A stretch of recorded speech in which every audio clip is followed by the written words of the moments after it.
అయ్యా పాటలు పాడేటప్పుడు మంచి స్వరాన్ని దయచేయమని అడుగుతున్నాను. సాకాశాలను వినిపించింది ప్రభావ.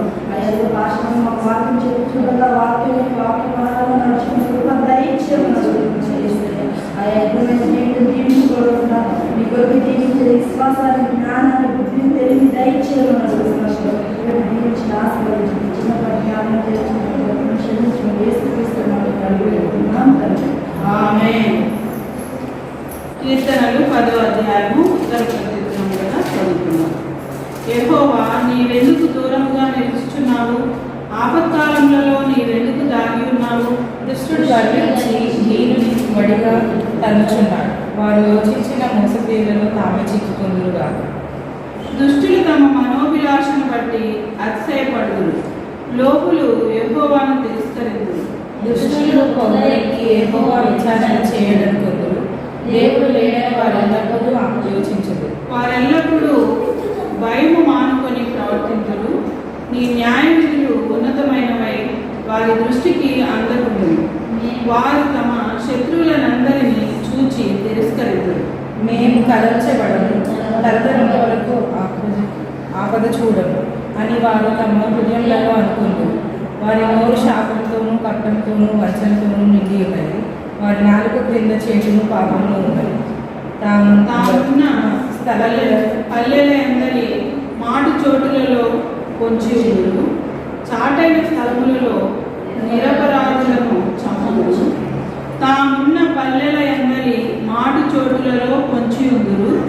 చాటైన స్థలములలో నిరపరాధులను చంపుదురు. వారి కన్నులు నిరాధారులను పట్టుకొనవలెనని వచ్చి చూచును. గుహలోని సింహం వలె వారు చాటైన స్థలములలో పొంచి ఉందురు. బాధపడు వారిని పట్టుకొని ఉంచుదురు. బాధపడు వారిని తమ వలలోనికి లాగి పట్టుకొందురు. మరి ఇక్కడ యెహోవా, నీవెందుకు దూరముగా నిలుచున్నావు? ఆపత్కాలంలో నీవెందుకు దాగి ఉన్నావు? శోధనలు వచ్చినప్పుడు దేవుడు ఎందుకు దూరంగా ఉంటారు చెప్పండి? మనము ఆయన కట్టలను ఆజ్ఞలను మరచి తిరిగినప్పుడు దేవుడి కోపం వచ్చినప్పుడు అప్పుడు మన తల్లి తెలియదు దేవుడు ఇదిగో ఎక్కువ నీవెందుకు దూరంగా నిల్చున్నావు, మనం చూసినా కానీ మనం బాధపడుతున్నా కానీ దేవుడు నవ్వుతారంట. నరులారా, ఎంతకాలం నా గౌరవమును అవమానముగా మార్చెదరు, ఎంతకాలం వ్యర్థమైన దానిని ప్రేమించెదరు, ఎంతకాలము అబద్ధమైన వాటిని వెదకెదరు. యెహోవా తన భక్తులను తనకు ఏర్పరచుకుంటున్నాడని తెలుసుకుంది. నేను యెహోవాకు మొరపెట్టగా ఆయన ఆలకించు. 1:20 ఎట్లనగా జ్ఞానము లేని వారులారా, ఎన్నాళ్ళు జ్ఞానం లేని వారుగా ఉండకూడదు. అపహాసకులారా, మీరెన్నాళ్ళు అపహాస్యము చేయొచ్చు ఆనందించు. బుద్ధిహీనులారా, మీరెన్నాళ్ళు జ్ఞానము ఆచరించుకుందరు. నా గద్దింపు విని తిరుగుడి, ఆలకించుడి, నా ఆజ్ఞ వినుడి. నా ఉపదేశమును మీకు తెలిపాను, నేను పిలువగా మీరు వినకపోతుంది. అంటే యేసు ప్రభు గారు పిలిచినప్పుడు మనం పట్టించుకోలేదు, ఆయన ఆజ్ఞలను ఆయన వాక్య ప్రకారం మనం నడవలేదు. ఇంకో నేను పిలువగా మీరు వినకపోతుంది, నా చేయి చాపగా ఎవరినో లక్ష్య పెట్టకపోలేదు, ఎవరు పట్టించుకోలేదు. నేను చెప్పిన బోధ ఏమీ మీరు వినక త్రోసివేసింది. నేను గద్దింపగా లోబడకపోతుంది, గద్దించినా కానీ మనం వెళ్ళలేదు. కాబట్టి మీకు అపాయం కలిగినప్పుడు నేను నవ్వలేదు. ఎందుకని దేవుడు మనకు దూరంగా ఉంటారంటే దేవుడి ఆజ్ఞలు ఆయన గద్దించినా కానీ వినకుండా ఆయన ఆజ్ఞలు ఆయన ఉపదేశాలు మనం పట్టించుకున్నప్పుడు దేవుడు కోపం వచ్చింది అనమాట. కోపం వచ్చినప్పుడు దేవుడు మనకి దూరంగా ఉంటారు. దూరంగా ఉన్నప్పుడు దావీదు మహారాజు ఏమంటున్నారు, ఎందుకు దూరంగా ఉన్నావు అని అంటే ఆ యొక్క క్వశ్చన్కి ఆన్సర్ ఇక్కడ ఉందన్నమాట. ఎందుకు దూరంగా ఉన్నారు, దేవుడు చెప్పినట్టు వినలేదు కాబట్టి దేవుడు దూరంగా ఉన్నారు. మనకు ఆపద వచ్చినా కానీ దేవుడు పట్టించుకోరంట. ఎంత చెప్పినా వినకపోతే మనకు ఆపద వచ్చినా కానీ దేవుడు నమ్ముతారంట. ఈ నీటికి తుఫాను వలె వచ్చినప్పుడు, సుడిగాలి వచ్చినట్లు మీకు అపాయం కలిగినప్పుడు, మీకు కష్టమును దుఃఖమును ప్రాప్తించినప్పుడు నేను అపహాస్యము చేసేది మీరు వినలేదు. నా గద్దింపు విని తిరుగుడి అని ఎంత చెప్పినా వినలేదనుకోండి, అప్పుడు అపహాస్యం చేస్తారు, నవ్వుతారు దేవుడు. దుష్టులు తమ మనోభిలాషను బట్టి అతిశయపడు, లోకులు యెహోవాను తిరస్కరించు. దుష్టులు పొగరెక్కి యెహోవా విచారణ చేయకపోదు. దేవుడు లేడని వాళ్ళకు యోచించు. చూసారా, దుష్టులే చెడ్డవాళ్ళు ఏం చేస్తారు, దేవుడు లేడేం లేదు, మన ఇష్టం వచ్చినట్టు చేద్దాము, ఉండేది కొంతకాలమే ఈ లోకంలోని ఇష్టం వచ్చినట్టు అందరినీ బాధ పెట్టడం, అందరిది అన్యాయంగా తీసుకోవడం అట్లా చేస్తారు. దేవుడు చూడలేదేం లేదు, చనిపోతే ఏడిపోతామో ఏమో అని దుష్టులు అనుకుంటారు. మిరియాము ఆమె తల్లిదండ్రుల పేరు అమ్రాము, యొకెబెదు అమ్రాము వాళ్ళ తల్లిదండ్రుల పేరు. వాళ్ళ తమ్ముళ్ళ పేర్లు ఏంటంటే మోషే, అహరోను. మిరియాము అంటే చేదు అని అర్థం. ఇదే పోతాయి అన్నమాట. మోషే గారి దగ్గరికి వచ్చి ప్రార్థన చేసి ఒక ఆకు సముద్రంలో వేస్తే అప్పుడు ఆ నీళ్ళన్నీ కూడా తీయగైపోయింది, చేదు నీళ్ళన్నీ తీయగైపోయింది. చూసారా, అసలు ఎంత అద్భుత కార్యాలు వెళ్ళి అడుగుతారు. అప్పుడు మోషే గారు దేవుడిని అడిగితే దేవుడు ఏం చేస్తారు, మీరు ఇట్లా ప్రార్థన చేసి ఇట్లా ఆకు వేయి, మాసుపత్రి అనే ఆకు సముద్రంలో వేయి అని అంటే అది వేయగానే నీళ్ళన్నీ తీయగైపోయి అందరూ తాగి తృప్తిగా ఉన్నారన్నమాట. ఇప్పుడు యొకెబెదు అమ్రాము వాళ్ళ కుమార్తె మిరియాము. మోషే గారి చరిత్ర మీకు తెలుసు కదా, హెబ్రీ 11వ అధ్యాయము 24-26 వచనాలు. మోషే పెద్దవాడైనప్పుడు విశ్వాసమును బట్టి ఐగుప్తు దాని కంటే క్రీస్తు విషయమైన ఇంత గొప్ప భాగ్యమని ఎంచుకొని అల్పకాలము పాపభోగము అనుభవించుట కంటే దేవుని ప్రజలతో శ్రమ అనుభవించుట మేలని యోచించి ఫరో కుమార్తె యొక్క కుమారుడని అనిపించుకున్నటకు ఒప్పుకొనలేదు. ఏలైనగా అతడు ప్రతిఫలంగా కలగబోకు బహుమానమందు దృష్టి ఉంచెను. విశ్వాసమును బట్టి అతడు అదృశ్యమైన వాణిని చూచినట్లు స్థిరబుద్ధి గలవాడై రాజాగ్రహమునకు భయపడక ఐగుప్తును విడిచిపోయాడు. చూసారా, ఇశ్రాయేల్ ఈ మోషే గారి ద్వారా చక్కగా ఐగుప్తు నుంచి ఇశ్రాయేలుని వాళ్ళ సొంత దేశానికి నడిపించారన్నమాట. నిర్గమకాండము 15వ అధ్యాయము 20వ వచనం. మరియు అహరోను సహోదరి ప్రవక్తయు నాకు మిరియాము తంబులను చేత పట్టుకొనెను. స్త్రీలందరూ తంబులతోనూ నాట్యములతోనూ ఆమె వెంబడి వెళ్ళగా మిరియాము వారితో కలిసి ఇట్లు పల్లవి ఎత్తి పాడెను. యెహోవాను గానం చేయుడి, ఆయన మిగుల అతిశయించి జయించెను. శూరు అరణ్యంలోనికి వెళ్ళి దానిలో 3 దినములు నడిచింది. అచ్చట వారికి నీళ్లు దొరకలేదు. అంతలో వారు మారాకు చేరి మారా నీళ్లు చేరేనని కనుక వారు ఆ నీళ్లు తాగలేకపోయింది. అందువలన దానికి మారా అని పేరు కలిగింది. ప్రజలు మేమేమి త్రాగుతామని మోషే మీద కనుగొనగా అంతటా యెహోవా అతనికి ఒక చెట్టును చూపించెను. అది ఆ నీళ్లలో వేసిన తరువాత నీళ్లు మధురములాయెను. ఆయన వారికి కట్టడను విధించి నిర్ణయించి అక్కడ వారిని పరీక్షించి, మీ దేవుడైన యెహోవా వాక్కును శ్రద్ధగా విని ఆయన దృష్టికి న్యాయమైనది చేసి ఆయన ఆజ్ఞలకు విధేయులై ఆయన కట్టడలన్నింటినీ అనుసరించి నడిచిన యెడల నేను ఐగుప్తీయులకు కలుగజేసిన రోగములలో ఏదీ మీకు రానియను. నిన్ను స్వస్థపరచు యెహోవాను నేనే అని. చూసారా, ఇవ్వండి ఫస్ట్ పాయింట్ రాసుకోండి. మిరియాము ఒక ప్రవక్తయు వాయిద్యములతో పాటలు పాడు స్త్రీగా ఉంది. మిరియాము ఆమె ఒక ప్రవక్తగా ఉంది, పాటలు పాడే స్త్రీగా ఉంది, వాయిద్యాలు వాయించే స్త్రీగా ఉంది. నిర్గమకాండము 15వ అధ్యాయము 20 నుండి 26 వరకు 20 నుండి 26 వరకు చదువు. ఓకే, మిరియాము ఒక ప్రవక్తిని, అట్లాగే పాటలు పాడే స్త్రీ, వాయిద్యాలు వాయించే స్త్రీగా ఉంది. తన తమ్ముడిని నీళ్లలో నుంచి రక్షించిన స్త్రీ. 2వ పాయింట్ చూడండి, మిరియాము ధైర్యం కలిగిన స్త్రీ. నిర్గమకాండము 2వ అధ్యాయము 1 నుండి కొన్ని వచనాలు చదువుతున్నాం. వెళ్ళి లేవి కుమార్తెను వివాహం చేసుకొనెను. ఆ స్త్రీ గర్భవతి అయి కుమారుని కని వాడు సుందరుడై ఉండుట చూచి 3 నెలలు వానిని దాచెను. తరువాత ఆమె వాని దాచలేక వాని వరకు ఒక జమ్ము పెట్టె తీసుకొని దానికి జిగటమన్నును కీలును పూసి అందులో ఆ పిల్లవాడిని పెట్టి ఏటి ఒడ్డున జమ్ములో దానిని ఉంచగా వానికి ఏమి సంభవించునో తెలుసుకొనుటకు వాని అక్క దూరముగా నిలిచి ఉండెను. ఏమి సంభవిస్తుందో చూడటానికి దూరముగా నిలిచి ఉండెను. ఎవరు? మిరియాము. ఫరో కుమార్తె స్నానము చేయుటకు ఏటికి వచ్చెను. ఆమె పనికత్తెలు ఏటి ఒడ్డున నడుచుచుండగా ఆమె నాచులోని ఆ పెట్టెను చూచి తన పనికత్తెనొకతెను పంపించి దాన్ని తెప్పించి తెరచి ఆ పిల్లవాడిని చూచినప్పుడు ఆ పిల్లవాడు ఏడ్చుచుండగా చూచి వాడి యందు కనికరించి వీడు హెబ్రీయుల పిల్లలలో ఒకడని. అప్పుడు వాని అక్క ఫరో కుమార్తెతో, నీ కొరకు ఈ పిల్లవాడిని పెంచుటకు నేను వెళ్ళి హెబ్రీ స్త్రీలలో ఒక దానిని పిలుచుకొని వస్తున్నా అని. చూసారా ఎంత ధైర్యం ఉంటే ఆ స్త్రీ మిరియాము. అందుకు ఫరో కుమార్తె వెళ్ళుమని చెప్పగా ఆ చిన్నది వెళ్ళి ఆ బిడ్డ తల్లిని పిలుచుకొని వచ్చాను. బిడ్డ తల్లి పేరు ఏంటి? మోషే తల్లి పేరు మిరియాము. మోషే అహరోనుల తల్లిదండ్రుల పేరు ఏంటంటే అమ్రాము, యొకెబెదు. ఆమెతో ఈ బిడ్డను తీసుకొని పోయి నా కొరకు వాడిని పాలించి పెంచును, నేను నీకు జీతం ఇచ్చేదని చెప్పగా, పాలించి చక్కగా పెంచు, నీకు డబ్బులు ఇస్తాను, నీకు జీతం ఇచ్చేదని చెప్పగా ఆ స్త్రీ ఆ బిడ్డను తీసుకొని పోయి పాలించి పెంచేది. ఆ బిడ్డ పెద్దవాడైన తర్వాత ఆమె ఫరో కుమార్తె యొద్దకు అతన్ని తీసుకొని వచ్చింది. అతను ఆమెకు కుమారుడు ఆయన. ఆమె నీటిలో నుండి నీళ్ళలో నుంచి తీసేది కాబట్టి మోషే అని పేరు పెట్టింది. ఎవరు పెట్టింది పేరు?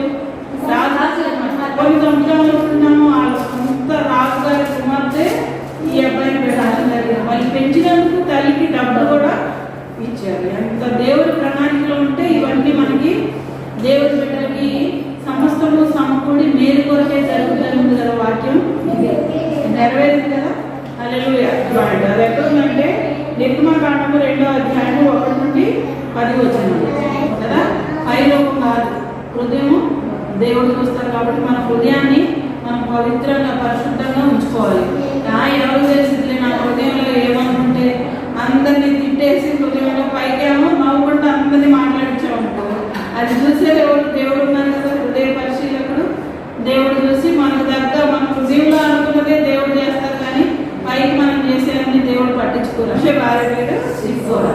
మోషే ఆ అన్య జనుల్లో నుంచి దేవుడు రక్షించుకొని ఆమెనే మళ్ళీ ఇంటికి వివాహం జరిగించారు. అసలు అద్భుత కార్యాలు ఒకదాని దగ్గర ఒకటి కనెక్షన్ ఉంటుంది అనమాట. దేవుని నీకే చెప్పారా దేవుడు ఆమెను చేసుకోమని కొన్ని గొనిగింది అనమాట. మిరియాము గొనిగేసరికి వెంటనే కుష్టి వ్యాధి వచ్చేసింది. చూసారు ఇంత మేలు చేసింది. చివరిలో ఒక మాట, అందుకే మనం మాటలోను ప్రవర్తనలోను అన్నింటిలో కూడా చాలా జాగ్రత్తగా చివరి వరకు మన రక్షణను కాపాడుకోవాలి. సాత్వికుడు అనమాట మోషే గారు. సాత్వికుడు, నా ఇల్లంతటిలో నమ్మకం కలిగిన వాడు, ఆయన్నే అంటావా అని మిరియాముకి మీద కొలిగేసరికి ఏమిటి కుష్టి వ్యాధి వచ్చింది. కుష్టి వ్యాధి వస్తే పాడంలో అంటే 7 రోజులు ఆమెను బయట ఉంచాలి. ఆమె అక్కకి ఇట్లా అయిందా అని బాగా ప్రార్థన చేశాడు మోషే గారు. అప్పుడు ప్రార్థన చేసినప్పుడు ఆ కుష్టి వ్యాధి పోయింది. కానీ చివరిలో ఈ ఒక్క సనుగుడు లేకుండా ఉంటే బాగుండేది మిరియాము. మనం కూడా అట్లాగే చివరిలో అన్నీ చేసి చివరిలో ఏదో ఒక మాట అని మనం ఇంప్రెషన్ పోగొట్టుకోకూడదు. మనుషుల దగ్గర కానీ దేవుని బిడ్డల దగ్గర. దేవుని బిడ్డల్ని చూడు, మోషే గారిని అనేసరికి ఆమెకు వ్యాధి వచ్చేసింది. దేవుని బిడ్డల్ని ఇంత మాట కూడా మనం అనకూడదు. వెంటనే వాళ్ళకి శాపాలు వచ్చేస్తాయి అన్నమాట. ప్రవక్తలు అంటే ఏంటి? దేవుని వాక్యం చెప్పేవాళ్ళు ఏమంటారు? ప్రవక్తిని అంటారు ఆడవాళ్ళు. మగవాళ్ళేమో ప్రవక్త అంటారు. దైవజనుల మీద మనం గొనుక్కోకూడదు, సనుక్కోకూడదు. ఇది ఎక్కడుందంటే మిరియాము మోషే యొక్క భార్యను బట్టి అపహాస్యం చేసి కుష్ఠరోగం తెచ్చుకున్నాడు. సంఖ్యాకాండం 12వ అధ్యాయం 1 నుండి 15 వచనాలు. మోషే కూషు దేశపు స్త్రీని పెళ్లి చేసుకొని ఉండెను గనుక అతడు పెళ్లి చేసుకుని ఆ స్త్రీని బట్టి మిరియాము అహరోనులు అతనికి విరోధముగా మాట్లాడి, ఆ స్త్రీ మిరియాము అహరోనులు అతనికి విరోధంగా మాట్లాడి, వారు మోషే చేత మాత్రమే యెహోవా పలికించిన ఆయన మా చేతను పలికింపలేదా అని చెప్పుకొనగా యెహోవా ఆ మాట విని, దేవుడు మనం తిట్టేది కూడా వింటున్నారు. యెహోవా ఆ మాట విని, మోషే భూమి మీద ఉన్న వారందరిలో మిక్కిలి సాత్వికుడు, యెహోవా మీరు ముగ్గురు ప్రత్యక్షపు గుడారమునకు రండని హఠాత్తుగా మోషే అహరోను మిరియాములకు ఆజ్ఞనిచ్చెను. దేవుడు ఏం చేశారు? మీరందరూ కూడా, మీరు ముగ్గురు కూడా నా గుడారానికి రండని దేవుడు విని, ఇప్పుడు వీళ్ళిద్దరు సనుకోవడం దేవుడు విని, మీరు ముగ్గురు నా పాలలోనికి రండి, నేనుండే ప్లేస్కి రండి అని ముగ్గురికి ఆజ్ఞాపించారు. ఆ ముగ్గురు రాగా యెహోవా మేఘస్తంభంలో దిగి ప్రత్యక్షపు గుడారం యొక్క ద్వారమునంత నిలిచి అహరోను మిరియాములను పిలిచారు. మోషే గారిని పిల్లలు అహరోన్ని మిరియాము ఏంటి మీరు గొనుక్కున్నారని దేవుడు కోపంతో పిలిచారు. వారిద్దరు రాగా ఆయన నా మాటలు వినుడి. దేవుడు ఏమన్నారు? నా మాటలు వినుడి. మీలో ప్రవక్త వినే ఎడల యెహోవానకు నేను దర్శనమిచ్చి అతడు నన్ను తెలుసుకున్నట్లు కలలో అతనితో మాట్లాడుదును. నా సేవకుడైన మోషే అట్టివాడు కాడు, ఏ భావములతో కాదు, దర్శనమిచ్చి ముఖాముఖిగా అతనితో మాట్లాడుదును. భయం ఎందుకు లేదు అని దేవుడే అడుగుతున్నారు. ఇక్కడ మీరెందుకు భయపడలేదని. యెహోవా కోపము వారి మీద రగులుకొనగా ఆయన వెళ్ళిపోయాడు. దేవుడు ఆ ప్రత్యక్షపు గుడారం మీద నుండి ఎత్తబడి అప్పుడు మిరియాము మహిమ వంటి తెల్లని కుష్టి గలదాయను. చూసారా? తెల్లని కుష్టి వంటి దాయను. అహరోను మిరియాము వైపు చూచినప్పుడు ఆమె కుష్టి గలదిగా కనబడింది. ఆమె ముఖం మీద ఉమ్మి వేసిన ఎడల ఆమె 7 దినములు సిగ్గుపడదు కదా. ఆమె కాలంలో వెలుపల 7 దినములు ప్రత్యేకంగా ఉండవలను. 7 దినాలు ఉండాలని చెప్పేది కదా.